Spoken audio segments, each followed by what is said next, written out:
Have you ever felt guilty for not answering fast enough? Your phone buzzes, and before you've even read the message, your stomach already knows what to do. It tightens. Your brain says, "What now?"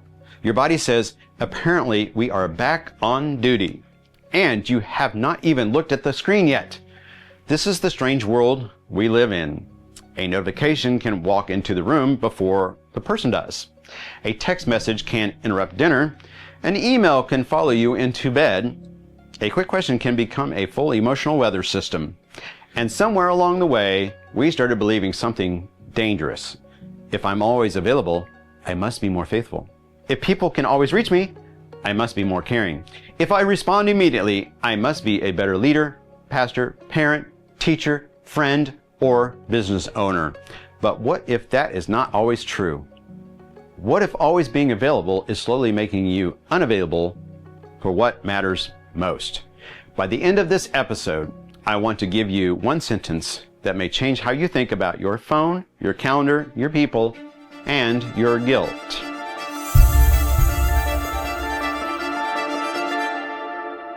Welcome to I Am Built for Pressure. This is a place for people who are carrying responsibility, trying to stay clear, and refusing to let pressure turn them into somebody they don't recognize. In episode 1, we talked about why everything feels heavy right now. Today, I want to talk to you about one of the reasons it gets heavier than it has to. The hidden cost of always being available. Now, let me say this clearly. This is not an episode about becoming cold, selfish, distant, or emotionally refrigerated. There are emergencies. There are moments when love requires interruption. There are times when you answer the phone, get in the car, show up at the hospital, sit in the room, teach the classroom, and carry the weight. So please do not watch this and say, "Sorry, house is on fire, but I have a boundary." No, friend, get the extinguisher. But here's the issue. When everything is treated like an emergency, eventually nothing receives wisdom. And when everyone has unlimited access to you, you eventually lose access to yourself. Imagine this. You decide to be hospitable. So you take the front door off of your house. Not unlock it, not leave a key underneath the mat. You remove the entire door. You say, "I just want people to know I'm available." Beautiful heart, terrible security plan. At first, it feels noble. People stop by. They need help. They need advice. They need a favor. They need a conversation. But then someone wanders into your kitchen at 11:30 at night asking if you have milk. Somebody else sitting on your couch watching your TV. Somebody is in the hallway asking you a question while you're trying to sleep. And eventually you say, "Why am I so tired?" Because you confuse hospitality with having no door. You confuse love with unlimited access. You confuse care with the removal of every boundary. And that is what many of us have done with our attention.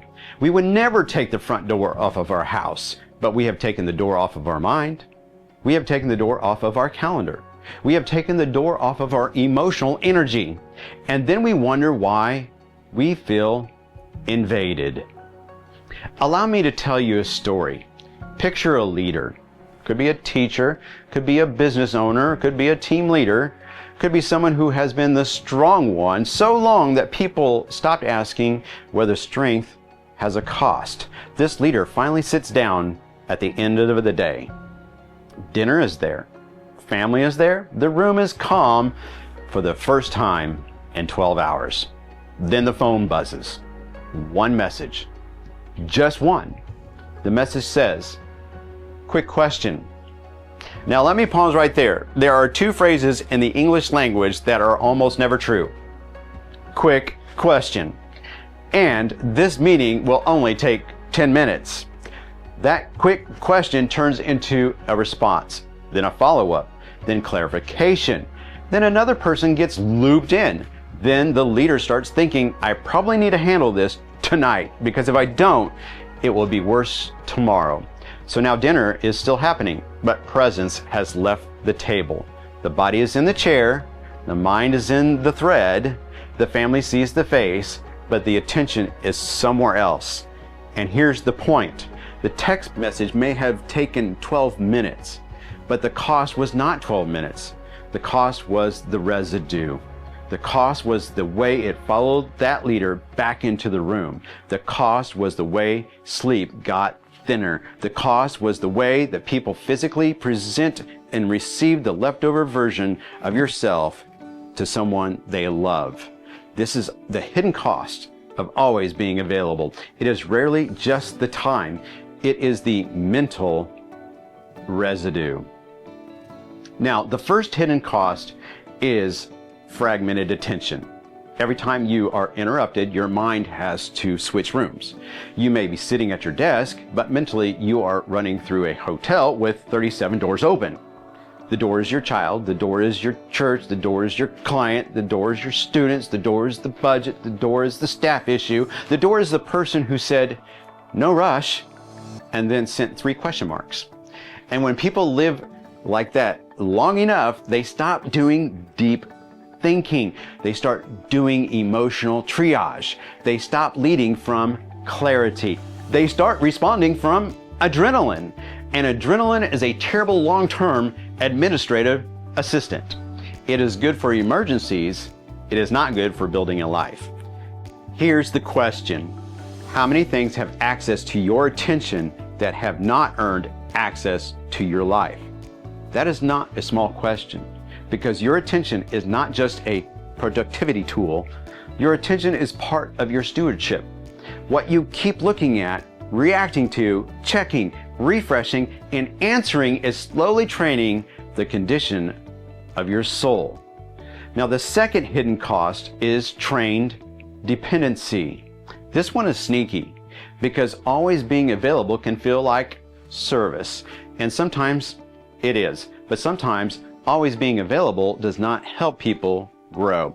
It teaches them that you will carry what they refuse to carry. You become the human vending machine.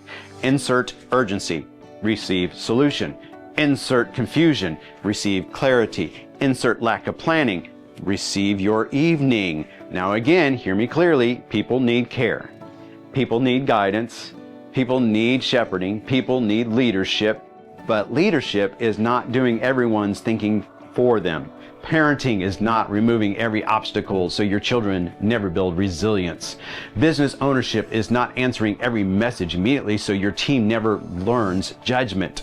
Sometimes the most loving thing you can do is not answer instantly. Sometimes the most developmental thing you can say is, "I want you to think through what you would recommend first." Or, "This matters, and I will give it real attention tomorrow." Or, "This is not an emergency, but it is important, and an important deserves a better response than a tired me at 10:47 p.m. Because tired you may be available, but tired you is not always wise you. And people do not just need access to you, they need the clearer version of you. The third hidden cost is distorted faithfulness. This is where it gets personal. A lot of high-capacity people do not stay available because they love notifications. Nobody is out here saying, "You know that what brings me joy? The sound of my phone ruining a peaceful moment." No, many people stay available because they feel guilty. They feel responsible. They feel needed. They feel like if they don't respond, they are failing. And this is especially dangerous for leaders, parents, teachers, and caregivers because the work often has moral weight. It is not just tasks. It is people. It is souls. It is families. It is livelihoods. It is pain. It is crisis. It is a calling. And when your work has moral weight, boundaries can feel like betrayal. But boundaries are not betrayal. Boundaries are how you remain healthy enough to love people without resenting them. Boundaries are how you stay clear enough to make decisions without being hijacked by a panic. Boundaries are how you protect the version of yourself that people actually need. Because if you confuse access with faithfulness, you will eventually become exhausted and call it obedience. And not everything that drains you was assigned to you. That sentence needs a seatbelt. Not everything that drains you was assigned to you. Think about a firehouse. Firefighters are available for real emergencies, but even firefighters do not spend the entire day sprinting in circles because someone smelled toast. This is a system. There are alarms, there are categories, there are protocols, there is training, there is equipment, there is rest, there is readiness. The goal is not constant panic. The goal is prepared response. That is what many leaders are missing. They do not have an availability system. They have an emotional lottery. Whoever messages the loudest wins. Whoever panics first gets attention. Whoever creates the urgency gets access. And then the leader calls it ministry, or customer service, or parenting, or excellence. But sometimes it is not excellence. Sometimes it is just unmanaged access wearing a nice jacket. So here is the better question. What deserves immediate response? What deserves thoughtful response? And what does not deserve a response from you at all? Because if you do not decide those categories in advance, guilt will decide them for you and in the moment. And guilt is not a great strategic planner. Guilt will put everything on the calendar and then act shocked when you are exhausted. So what do we do? I want to give you 3 practical moves. First, define what an emergency actually is. Do this before the emergency, because in the moment, everything with emotion attached to it feels urgent. Write it down. What requires an immediate call? What requires a same-day response? What can wait 24 hours? What belongs in a meeting? What belongs in an email? What belongs to someone else entirely? A text message is not automatically a siren. A strong feeling is not automatically an emergency. A lack of planning is not automatically your crisis. Second, create response rhythms. Do not make people guess. Tell them. I usually respond to non-urgent messages during these windows. If something is truly urgent, here is the best way to reach me. If I don't respond immediately, it does not mean I do not care. It means I am giving attention to what is in front of me. That kind of clarity does 2 things. It protects you, and it disciples the people around you into healthier expectations. Third, practice delay faithfulness. I love that phrase, delayed faithfulness. It means I can care without rushing. I can respond without panicking. I can serve without surrendering my whole nervous system to everyone else's urgency. I can say, this matters, and I want to answer it when I can fully be present. This is not avoidance. This is maturity. Not every faithful response is an immediate response. Sometimes the faithful thing is to wait until you can answer with wisdom instead of adrenaline. At the beginning, I told you I wanted to give you 1 sentence that could change how you think about availability. Here it is. You cannot be fully present anywhere if you are psychologically available everywhere.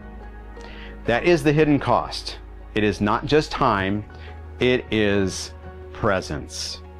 It is clarity. It is emotional recovery. It is the ability to be in one room without being pulled into 10 other rooms by a screen.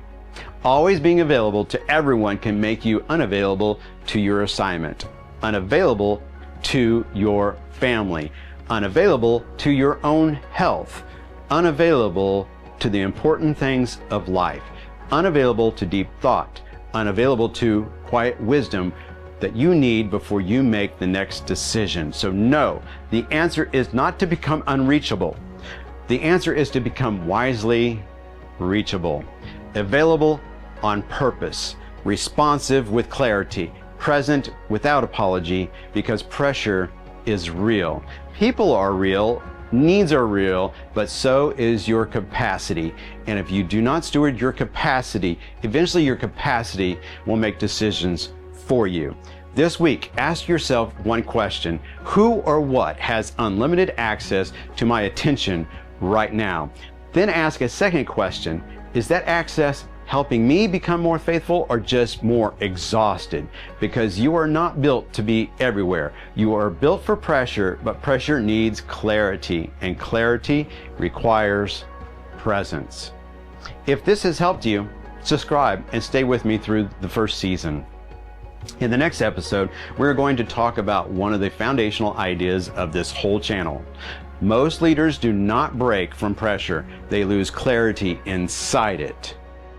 And this week, remember, you can care deeply without being constantly available.